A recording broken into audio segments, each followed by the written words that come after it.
شبکه من اوجا فوتبال کنم که؟ ملسو تو خودت کجا با بودی؟ خدمت دروازه‌بان شینوندن پرتا ها؟ چی گفت؟ چی نه؟ گوش کن منو نگاه کن چهره تو شیناس من همینطور گوجه به دیدگی بسیار دیدگی من تویا ها؟ ما همینجا تست خبر میگیریم تست میبینی اوه خوش خانه کارمندی ارگان چی با آتش زدی؟ چی با علوه زدی خانه مردکه؟ ما خانه کارمندی ارگان آتش پوتشی نزدم ما ها نکردم ما بگردن نمیگیرم نمیگیری؟ نه بگردن نمیگیرم باز یه عدل نابرومت هست نو تشکیل کردگی نده اولی اگر جیغ زنم همین خیمه زنه که مردی لیل بگردن میگیره یک دو نه خیلی کشیدگی نیست دخی من علو نزدم یه واقع روی دو دخی بعد همون خونش درگیری چه خیلی واقع شد او چند بود که همین خانه ده موشی کلانه موش گفتم موشا بیا بکش که همه پول مول لباس را خوردگه برای همین موشا کفتم یافتم الان قموش بود حضور قره موشم بنزین در تر کردم هم درد دادم جانش سختی کرد موش دستم هوی خورد همین دوی خانه هم ملسه در اومد خانه همسویا بچه شد او همسویا بیزنسمنه باید کارمند ارگان یا بیزنسمن میاد؟ کارمند ارگان با بیزنسمنی هست نه؟ چی بیزنس میکند باید؟ خلاپوشکا میفروشه از خیتای میبیارد؟ نه اپتمانی مردم میگیرم خلاپوشکا را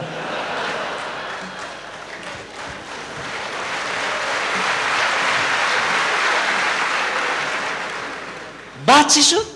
اپت میگیرم میفروشه با خلاص خود این گپا تو یگون که جای دیگه با گفتگی نی؟ نه یگون جای فقط من با گفتگی می؟ گازن کنی؟ بعد هم پول خلاپوشکا کو هم ماشین اینا مارکا گیریم خرید می؟ او اینا خیلی مارکا ماشین زپاروژیت خریدگی بعد همون موش سوخت بعد قفاش پیش کم سر کردم قفا هم موش که درون اوغل داد اومد اوغل هم کارمانی ارگان داد اومد بعد چی شد؟ بعد داد درون اوغلش داد نتای کارابکای چی بود کارابکای نه خلاپوشکا موندگی بود هم موش در گرفتم درون کارابکا داد اومد همون خانه تلق و پلق سر چی کافی خلاپوشکا داد درون اوغل دو گاو دو گوساله جنجک زد بعد چی شد؟ من مرا ملسه فرود کرد خانه شون بود همونجا خانه شون مرا لات کرد چیکار کرد؟ لاتم کرد لات نکرد باید تو با ادب داد ادب فهمیدی؟ همین خیلی ادبی داد که همه جون سیاسی اگر کارمنده ارگان گرفته بردن همون عدل با نگو که خونه کارمندی ارگان ده خلاپوشکا بود چه بود؟ ترق و پرش همه فهمیدگی بود با نگو خیلی که بهم بود جزا میدن گفتم خب چی بگم بعد بگم که ترق و پرق چی بود گفت که بگو که در همون اوغلش جیگاری پاپکار میکو بگو که اوغل نام خیلی بود ترق و پرق هم جیگاری عجایب تو جنایتکار عجایب بودی ها با اسماعیلش یک دیل دیگر روی زده است فهمیدی؟ دیل 248 قسمی A, B, V, G, D, E, O, J, Z کلمین همین خیلی بسیار بکی فهمیدی؟ چی بر ریشی بابای برفش سوزوندی ها؟ ریشی بابای برای چی سوزوندی تو؟ اکه کمانه او ریشی بابای برف را من نسوزوندم حبی بابای برفیشی چی شد؟ من روز پیش 40 سال نویدش تگی بودم که یکی بابای برفی من آدی گو بچم یاد خیجا بیو من خیلی پیش بابای برفی رفتم چه خیلی رفتی؟ رنگ آدم روی نمیشد ملایم روی نمیشد میخیر آخه ما هم خیلی میگردیم خیلی بد شد باگو بچم ناس نداری بزنیم کافی نگفتم نه ناس ندارم سیگارت دارم گفتم چی داره؟ سیگارت نه سیگارت پر دسته نخل نکنه گویا یگون قهرمان نیچون دایتا تو من خیلی ناجنسک نبین همین میزنم کو آخه ما چیکار کنیم موسا تو خوریم باز یه بانگی خطر زنم دامش گپ زن باگو که بچم سیگارت بده خیلی چهار تا دود کنیم سیگارت دادم گو بچم گریان که گورچو حضور نمیدونی چی خیلی هم خیلی در میتی از کلکش میپره کو هم خیلی در دادم پرید ریش پخته بود هم خیلی زد سوخت بابا برفی قپف کردم که نمود وی کلکدو آدم پخته پوف میکند بیا؟ گفتم پوف کنم بمورا که خیلی نبرات چیدی خیلی چیدی یک الانگه زد بابای برفی ها تو کجا با؟ قرابالا 15 کارت بخواه بازور نفس میکشه آدمگری گفتن گپ است یگون رفته خبر گرفتی می؟ رفتم نشناختم یا چی با؟ 90 فویز از سوختگی 30 شدگم ایناش دردی بخیر اینش دردی بخیر باید جنایتی دیگه کنی خود قول شب کدومش بود؟ کدومش؟ بالیسا نکردم نکی من ملیسا چی؟ ملیسا را زدم ملیسا زدی؟ وای بیچاره بالیسا بخواب من همون ملیسا را من نزدم انا باید کی زد؟ همه گناه را در سر من میزنن کی زد باید؟ او خودش زد چه خیلی زد؟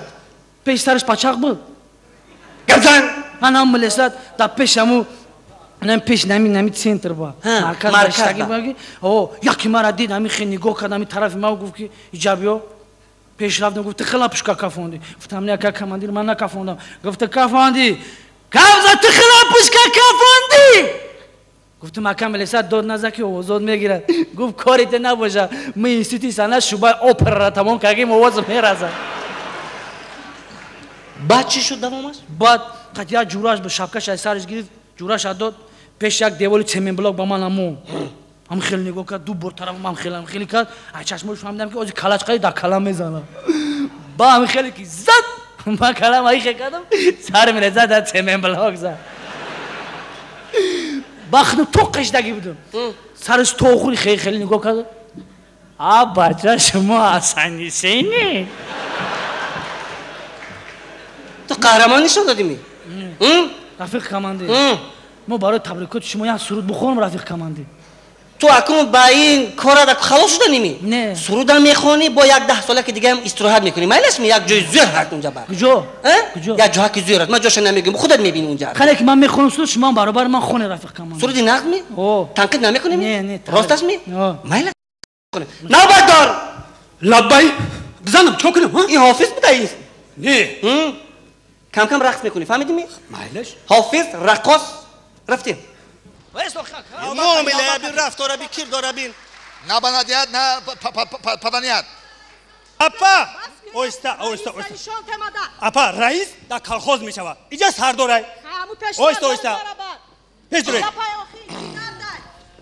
السلام علیکم السلام کنی نه شما گپی مرا گوش میکنه یک ساعت شد من در پشتی در شما میستم آرام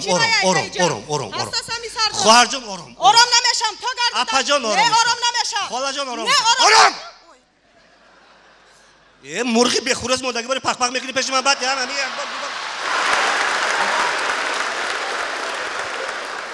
چی اینجا تو با بازار می چی درد داری آخه درد ما گوش نمیکنن من یک دختری نازنی یکو یگانه مرا داماد میگه زندگی نمیکنه یا دامادی خنکی تنه بی عقل داماد بودایده نیکی نه این خیلی کار نیست داماد کنه داماد نمیشه داماد جیغزنی بیاری حاضر توبت تست داماد درونه تست چی درد دارم حاضر همیشه من حال میکنم من میفهمونم هیچ ممکنه که همین خیلی دختری نازنین کردی شه بچه زندگی نکنن و دامادی بی عقل ده دامادی جیغزنی تو آنه در پشت تو گجابه آنه رفیق نیاد یا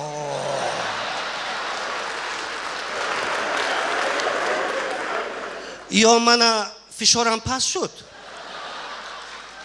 یا چراغ کشتتون می همین می بچه هفته شد بچه دار این کده شما چه خیلی گام میزنی؟ اگه جفته تو دیده شما این کده چه خیلی گام میزنی؟ تاجیکی میاد ایتون می خندش خوره خیلی خوشتم مگه تاجیکی یاد نگیره خدا این که زوادی کمور با کار نمی کند؟ این زوادکای همی خیلی السلام و علیکم نامتون چی؟ سعید جان سعید جان پدرت بر احمد چی ساخته توی؟ سعید جان دادرم دادرمی نمیدونم چه تویم سعید جان دادرکم تو چی درد داری که قطعی این دختری خوشی رو ندیبی و ماه برای زندگی نمی کنی؟ رفیق ساقدا لبای امی از زنک مادا ناشی چی؟ امین زنک مادا ناشی چی؟ نیمی قشلاق داشتید همی تدن نشد